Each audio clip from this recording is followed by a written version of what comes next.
obviously in a leadership position, you have to think about the economic impact. Sometimes it's really hard when Yeah. key employees are going to be gone for a long time, but you figure it out. Like that is the responsibility. That is the job of anyone in a leadership position, whether you're, C-suite, VP, directors, whatever, manager, like push for the policies. Everything is figure outable. This is Full Stack Moms. This is not a parenting podcast, nor a business podcast, but a place where we talk building careers in tech, raising kids at home, and making it work in public. So, Barbara, the way that we start is we ask folks, I don't know if you've listened to other episodes, but we ask folks about how many kids do you have and what does your home structure look like and then what is your job, just to give people some context. I have two daughters. One is 22 and one is 14. She's going to be entering high school. My home structure in terms of how we make all that work is my husband and I both fortunately work remote. Before COVID, it was hybrid. So he was, in the office 3 days a week, away to, at home 2 days a week. And we made that work when the girls were younger. And I worked in office at that time. But ever since COVID, he's been 100% remote ever since. They kind of like gave you a choice of like, do you want to permanently stay home when they started some of the return to work stuff? And he chose that. And we're incredibly fortunate for it because it gives us a lot of flexibility. I have always had some version of hybrid or remote, but lots of travel at different periods of my career. And that's, you figure it out. In terms of my role, I'm CEO at Poly, B2B SaaS, software tool. I think if anyone has Slack, our little parrot Yes. that sits in the corner, right? So I don't know if it needs much of an introduction, but we are your participation infrastructure is how I like to think about it. We do polls, surveys, fun moments inside Slack, Teams, Zoom, and we're making the workplace more engaging. Where we've moved over the past year is that we're really trying to be, the infrastructure layer for participation in like a remote and hybrid workplace, right? So anything from Q&As, suggestion boxes, hosting your events, adding in quizzes, all of these modalities of like delivering messaging and, the push and pull of communication between employers and their employees. We're trying to do that in a way that people like and makes it suck a little less. Perfect tagline. Make remote work a little more connected and suck a little less. I love it. Yeah. So, Barbara, when we originally talked, I was like pretty blown away by your story in the sense of we talk about full stack moms, and you've been a mom your whole career, really. And I would love to hear the story of your first daughter and how you navigated building your career alongside mothering her, and then your choice to expand your family while you were continuing to grow your career. It's an amazing story. I'm really excited for you to tell it. My story, I think, is like a lot of women that come from backgrounds that I come from and maybe some different backgrounds, right? So I grew up very low income in the U.S. in Phoenix, Arizona, mom that was kind of at home, sometimes worked part-time. My father's a welder, and I became a mom really young. I was 18 when I had my daughter, and so I've always known navigating my work life and just my life, truly as an adult, as also being a mom and the prioritization of that. And so, very early career, candidly, was just staying above water, right? And getting my first like big girl job, right? I'll skip all the serving jobs and the double shifts and the weekends and all those things like to get to where I was. But, when I got my first, kind of corporate job, it was in convenience stores, supply chain and logistics. I worked in the front office of a warehousing and manufacturing facility and was doing like operations and, different things and was helping them, start up that part of their business in Arizona. And I loved it. And I felt super proud. I had my first cubicle. One of the things that was really cool, though, at that time about that role was that it's funny that I thought it was as cool as it was, as I worked 4/10s, and so I had 3 days off a week. But those 4/10s and 4/12s or 4/13. No, I know. You know what I mean? And I had childcare. My daughter was a toddler at the time, and it was hard. At the end of the day, of just juggling it all and having policies that were in place of like late policies, right? Where at that time, if you were late more than 3 times in a rolling day period, it was a fireable offense. I think about that now and I shudder for like a mom and like myself as that young mom of like, what happens in the morning where the kid just isn't with it, right? It was definitely an environment where it wasn't suited to the realities of parenting. I was still working there when I chose to have my second daughter and I took time off. We all know how it works in the US. It was as bad as back then as it is now in terms of figuring out the mix of I'm going to save all my PTO.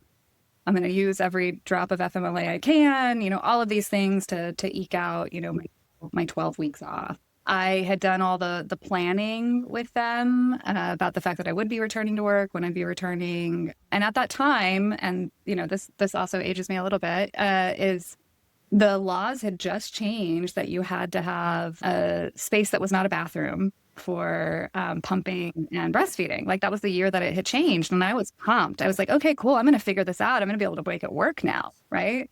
And I came back and they had not found a place and they were asking me to use the bathroom and have the lock on the bathroom door. And that was supposed to be sufficient. And, all of my personal challenges with pumping combined with the anxiety of coming back to work, like I was not blessed by the pumping gods that was an easy experience for me at all. It was incredibly what a nightmare difficult. it is. I already struggled with it functionally. And, I went back and I was going to try and make it work because economically I wanted to make it work. I had also advanced my career with them. I'd been with them for over 5 years, but I'm sitting in a bathroom and someone is like knocking on the door and I am just like, it's like not working. I'm stressed. I'm like, and I'm like in tears. Right. And it wasn't worth it. And I ultimately gave my notice and, also having a strong partner that was just like, we'll figure it out. Like, I shouldn't have to make choices about how I feed my child based on like my workplace not getting with it. The biggest career lesson in all of that was, I remember deeply how it felt. I remember feeling like I was failing as a mother because I then had low supply and then I started supplementing and, and none of that is wrong, but I felt it and it was not a choice that I made for myself. I felt like my agency was taken away and being able to make these choices. And I just, I very much was, never again in my mindset, right? Of feeling like I'm going to partner with an organization that doesn't also have my best interests in mind, that also helped me be good at my job, right? And I was not going to do my best work if I am incredibly uncomfortable because I'm unable to successfully pump in the workplace for the next year. I think that's really formed all of my next steps because I quit and then we moved to Colorado. Like it gave me also agency and freedom to be like, okay, well, I'm not anchored to this organization anymore that I had saw myself with this trajectory. I really did back then. I was like, okay, I had like drank the Kool-Aid, honestly. Like it was like a lot of their stuff was really great. They did this big company, we're a family thing, and they would have like Santa come at Christmas for the kids, like all these things, right? I saw the path and like was in the development and all of that stuff. And I was like, F it, essentially. Like this does not actually work. And you're not actually like, you're not mother forward, this way of being, family forward in your values as an organization. But women in the workforce was not something that you're figuring out. So it's framed all of the choices I made after, all the jobs I accepted after, the conversations I had in every interview process after of, being a lot more bold and saying like, okay, what truly are your policies? How are those in practice? I do have a small child. When I came to Colorado, I started working for kind of a high-end restaurant group that was taking historic buildings and converting them into individualized concepts. And a big part of that conversation that I had with them in the process of joining them was like, okay, I have a toddler. I won't be into work before this time ever. I won't stay after this time ever. How does that work for you? And I just felt much more empowered to do it because I had already quit something I wanted previously. Like I wanted that with that company. I just couldn't make it work. I think being honest about that up front is just so incredibly helpful. And I know some people get nervous about it because, maybe they really need that job or really want that job. But if you're not upfront and then it's a surprise later and then it doesn't work later, maybe the whole thing falls apart anyway. And so I think being very clear with what you need as early as you can is really helpful. Even though I know sometimes it's not that easy for everybody, I think that it's always been really helpful for me when I talk about flexibility that I want for my family. It's interesting when I talk in these spaces, right? Because I come from one demographic and I lived so much of my life and I started my life in my work and mothering in that exact space, right? I think it's somewhat like 40% of the women in the workspace are also like the sole income providers in their home structure, right? And so like we don't all have those same opportunities. My mother didn't have those same opportunities. My grandmother didn't have those same opportunities to say like, hey, this is what I need and this is how it works for my life. And so what I, hope for myself is I continue to do that. And I think of my mother and I think of my grandmother and I think of the women that I watched in my community have to make the choices that they had to make. And then I look at my daughters and I hope that they're even more bold about it, because it's such a shame that women are such a huge part of this economy, and we have not kept up or kept pace with like making the workspace like foundations actually function for the reality of being a working mother. And I say, working parents, yes, men are absolutely impacted by like all the policies that are put out, and women are impacted as well. But I recognize how disconnected some of the advice you can give from executive levels about like, oh, just don't take that job. Sometimes you do. Sometimes you just have to take the job and the shitty schedule, and you're going to figure it out because moms figure it out. Yep. Yeah. And this is why I think we feel so strongly, I can only speak for myself, but I think Mallory does too, about having these conversations and using our privilege to force companies to think about these things, right?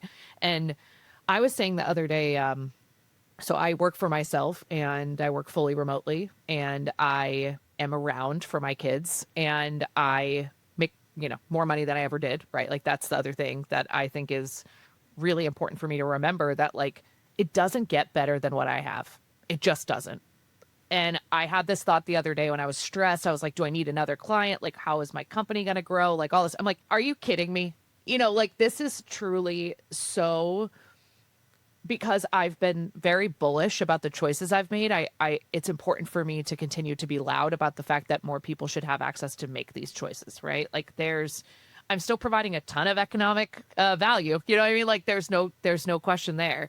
But I think it is really important to continue to talk about how can we make Margaret said this on an episode that just came out recently. It's, she wanted to be a working mom because she really wanted to work, right? But it's just a shame if anyone feels like they can't or they have to. Like we shouldn't, like we want to create a system where people don't feel like they have to be able to, just same thing for you. Like you wanted to be able to breastfeed your daughter, so you should have been able to, right? Like if you're not saying there's anything wrong with formula feeding, it's like, but you didn't want to do that. So like you should have felt supported.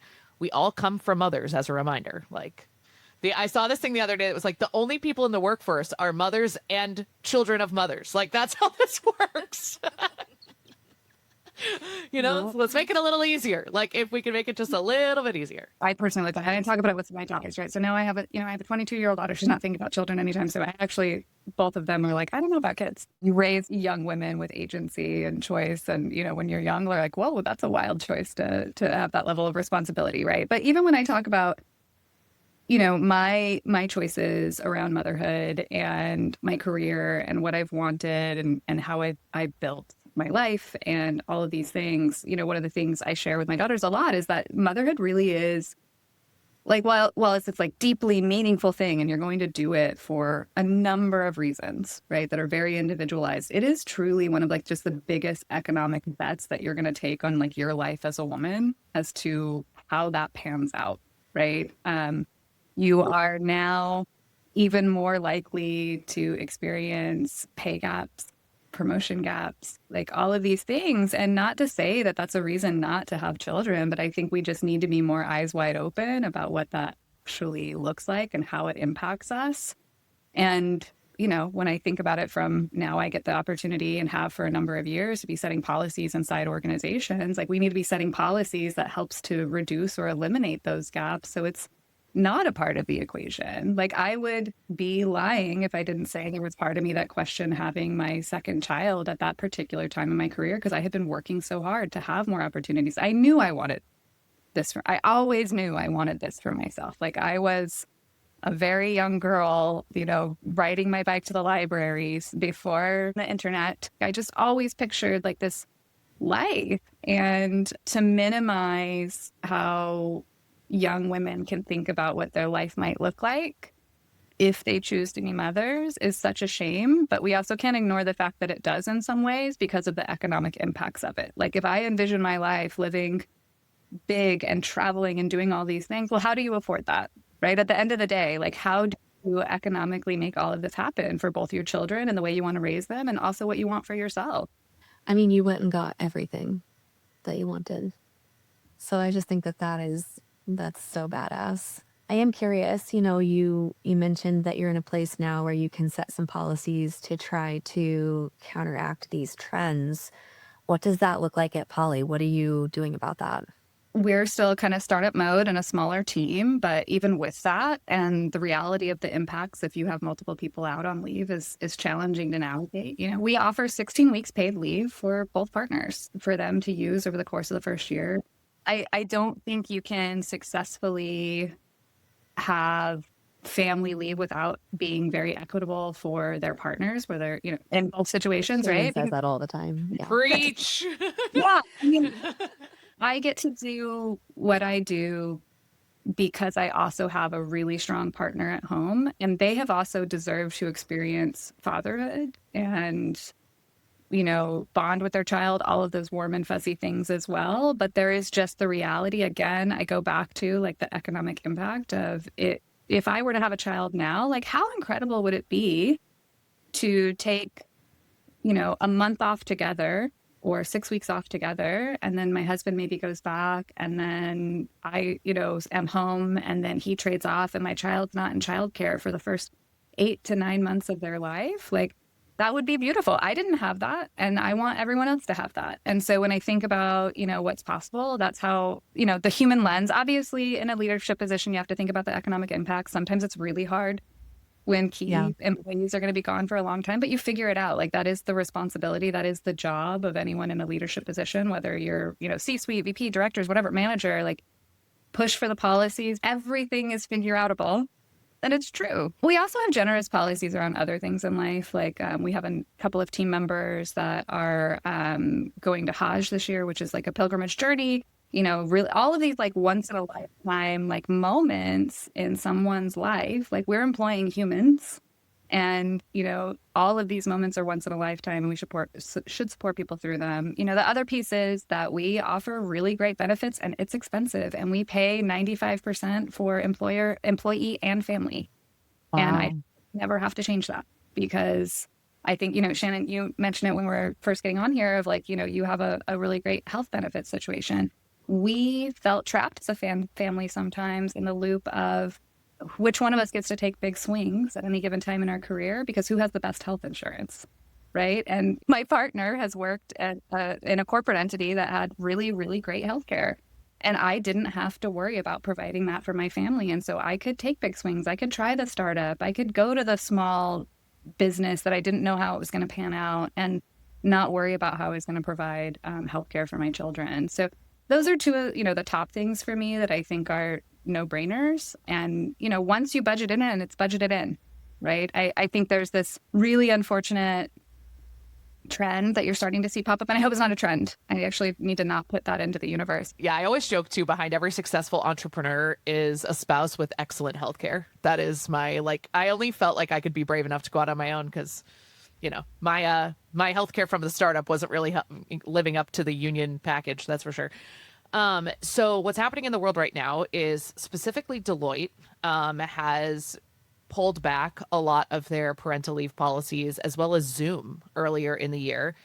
And you're also seeing, what was the most recent one? There was also a massive return to work mandate happening with some of these larger corporations that feels a little like, we used to call it quiet quitting. This feels like quiet firing of families, right? Like of parents, of working moms are the ones that are impacted the most.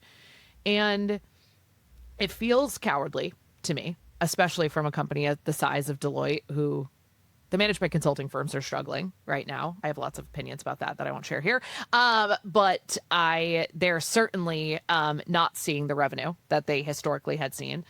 And it feels very insidious that one of the first things to go is the support of working families, right? Which is, actually what we should do is just remove time that you have with your children. That's really what's going to help us reach the bottom line, right? It's gross. It really is. It's really disappointing. One of those things that we fought so hard for is now it feels very replaceable, which is terrible, really terrible. If Polly can do it, what are you guys, Series A?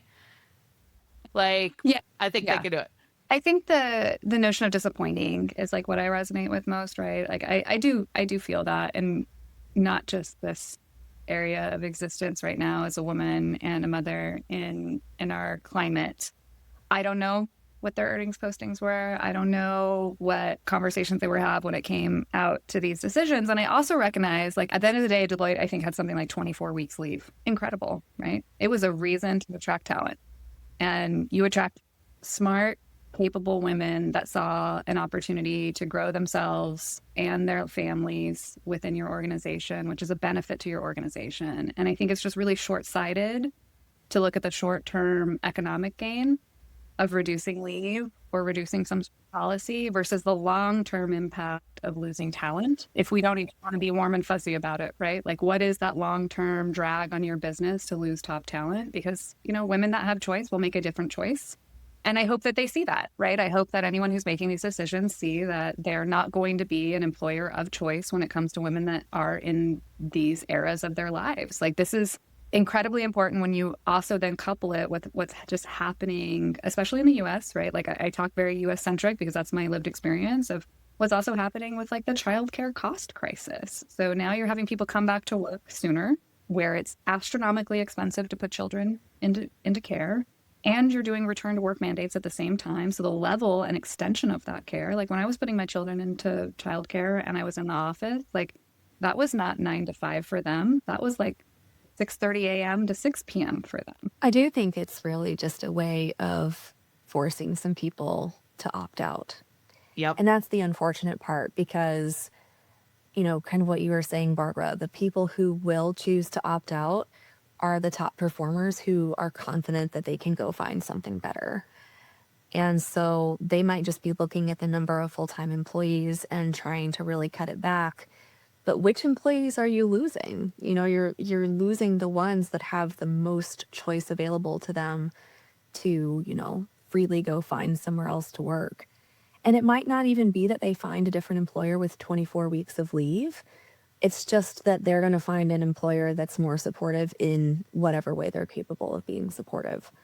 And so it is really sad. And I don't know anyone personally that's been impacted by this at Deloitte, but, I've just like scrolled LinkedIn and looked at things a little bit, and the sentiment's not good, like not a good look for Deloitte. And like you said, I don't think that we want to call this a trend. I think that hopefully it's a blip on the radar. But as a business owner, I think it's got to be very difficult either way to decide how you make that work financially. And when you start to see some tough choices, how you choose to step up and handle that. You're deciding on the level of profitability that you're projecting. And again, like I said, I've not looked in their books. I don't know what they were projecting and what different story this tells, because I understand and recognize the complicated nature of saying, making choices that are also hard calls sometimes to say, well, this is how you stabilize a business and you make sure that everybody can stay employed and have a level of benefits. But that's much more that is much more typical in like the startup world or these places, right? Where we're really having to figure these things out of like, what's the best of two challenging choices. I like to hope that the folks that were in the room that were making that decision were also trying to make employee forward decisions of retaining other benefits or a reduction, reducing, the potential of a layoff or those types of things. But like you said, Mallory, it's like incredibly telling that this was the first place that we went to carve out additional budget, including, I saw some, and I don't want to say which one it was. I don't want to misspeak, but we're like also rolling back like coverage for IVF benefits. That's like such a slap in the face to like these young women that have bet their consulting careers to like go hard. I have known women that part of their decisions around employers of choice has been the opportunity to have fertility treatments, egg banking, IVF services, because they are picturing having their family later in life because they're building their careers. And so it feels a little bit like, hey, we're pulling the rug out from under you of like, hey, you could have it all, right? If you come to work for these big companies and we're handling that back. And it's really unfortunate. It does make you wonder what the other options on the table are. Like, is it a layoff? Because now we have AI and we don't need as many people. Is it, It's not the remote work. I mean, we're seeing the opposite of people needing to get back into the office, but man, real estate's expensive. Like, do you really need 25 offices? Maybe you only need 20. Stuff like that, I think, is very interesting. And if I put myself in maybe a expecting mom's shoes that works at Deloitte, I do ask myself, like, okay, would I rather have a little bit shorter leave or would I rather not have a job at all? And it is really tough, right? I think that there are probably some people who would say, oh, well, at least it's saving jobs. And I see that part of it, but it makes you wonder, like, what else was on that chopping block that was considered. Yeah, I don't think I'm as empathetic. It's like, I think there's like, these are like tens of millionaires that are running companies like this, right? Like, I think Yeah. there's consultants, management consultants specifically are still some of the highest paid folks in the workforce, right?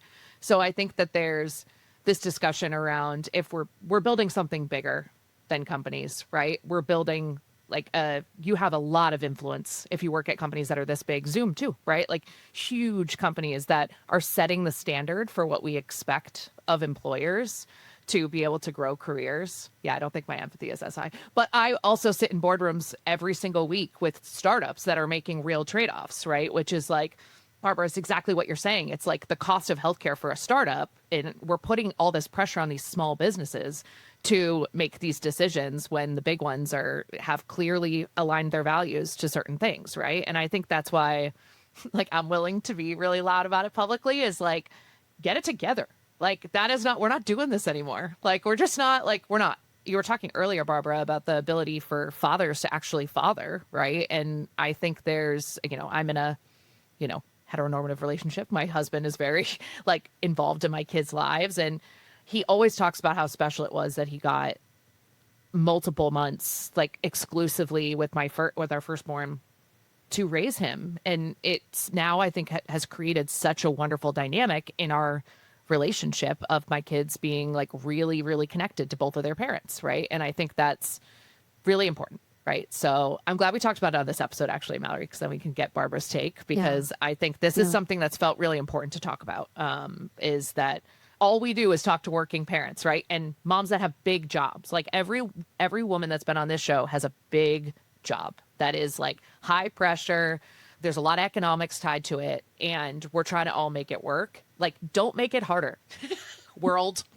Yeah. We're trying to provide shareholder value, okay? Like, don't make it harder.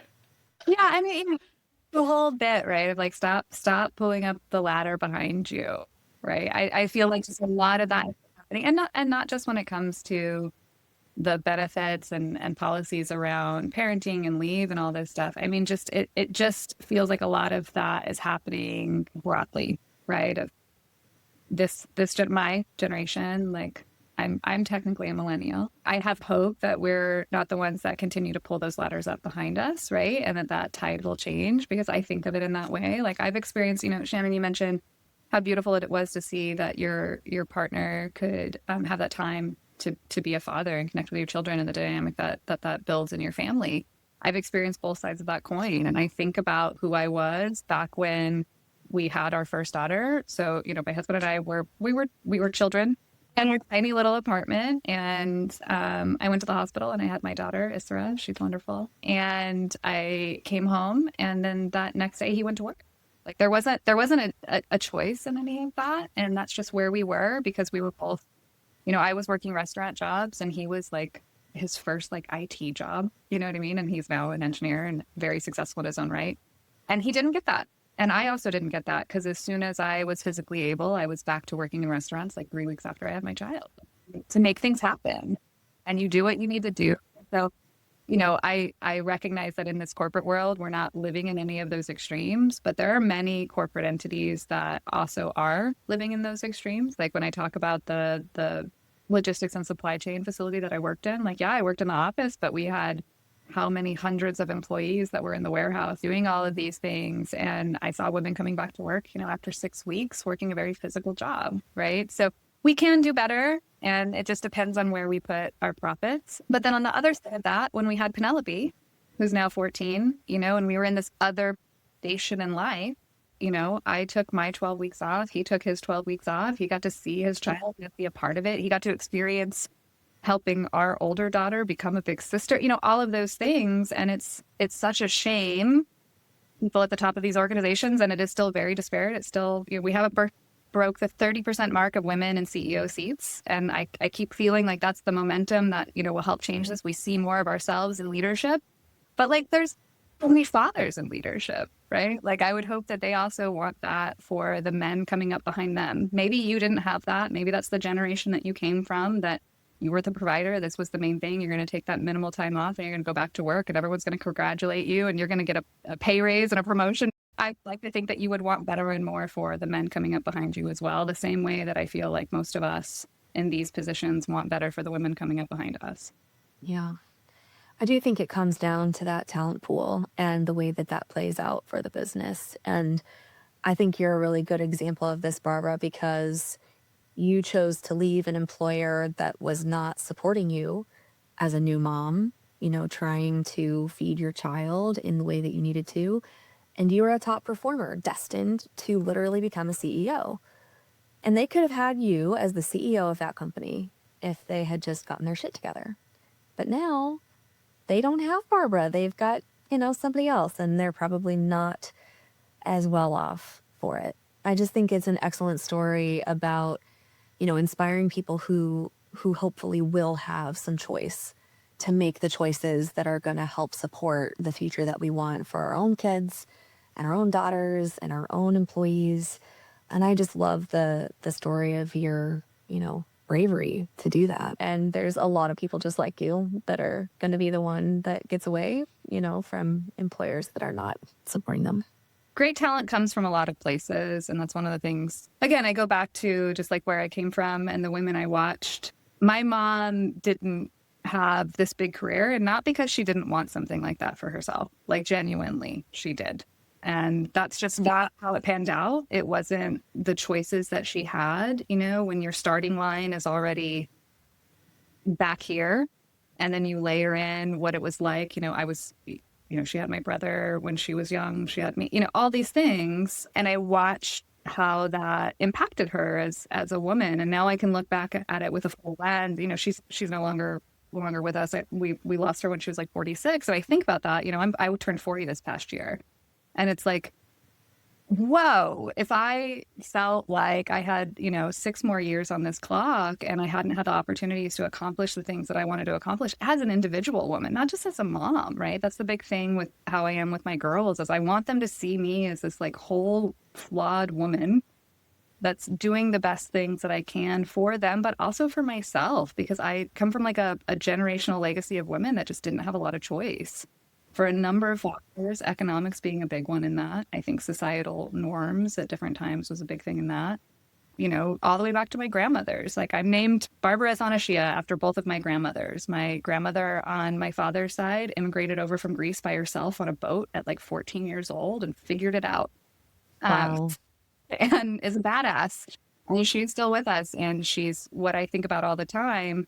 But, I talk to her now that she's in her 80s, and there's like all these stories she tells around how, she didn't have agency. Like she couldn't go to the bank and do this, or she couldn't do that, but she worked her whole life. Like she worked alongside her husband to build that life. My Nana, Barbara, my namesake, she was a woman who, air quotes, like had it all in New England, of like the husband and the kids and stuff. And he was mean and not nice. And she was brave and got a divorce when like you didn't get divorces. But that also meant really challenging economic situations. And I just look at how we think about building all of this and how do we build for all of these demographics and opportunities. Like I don't come from an Ivy League background. I didn't have a network. I didn't have a seat at a table. And there are so many talented people that come from everywhere. But these policies impact you being able to find that talent. Like if a woman cannot come into the workplace and feel like they can also pick their kid up from after school care without, having issues or being late or being able to afford that, the affordability of after school care or whatever, you're going to miss out on someone who's like really incredible for your organization. And so it feels like a no-brainer to me, but that's my lived experience, right? So that's why it feels like it's a no-brainer. But I could go on for probably like 5 podcast episodes about mothers. We love our children.